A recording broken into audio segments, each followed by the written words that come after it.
And this morning, we're also learning more about the investigation. It reveals the massacre could have been much worse. Sources tell us the killer was armed with way more ammo than he used. CBS 4's Maribel Rodriguez is live in Parkland with what we've learned. Maribel.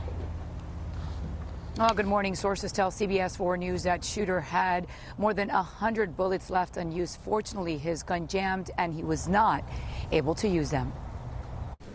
Nikolas Cruz planned a much more deadly rampage. Sources telling CBS 4 News investigators believe he was planning to perch himself at the third-floor stairwell on the west side of the freshman building and shoot through a window at the students below. He fired 16 rounds into this window, but the hurricane-strength glass did not shatter. Chopper 4 spotted that window the night of the shooting. This is it. Sources telling CBS 4 News that when Cruz realized his plan did not work, he tried to reload his weapon. But for some reason, as he was inserting another magazine clip full of bullets, the AR-15 jammed. Frustrated, Cruz dropped his weapon in the stairwell, removed a protective vest he was wearing, and left the building, blending in with students who were running for their lives.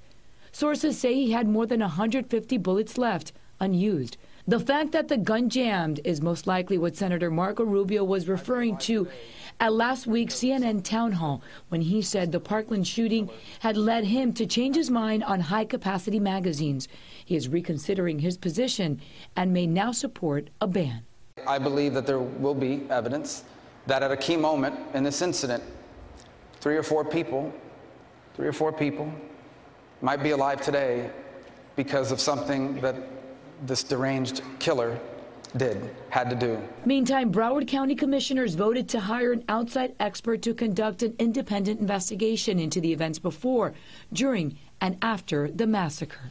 We need to get the full details and we need to get it to the public, and only then can we recover from this and move forward and learn how to do things better and make sure that we don't make these same mistakes again.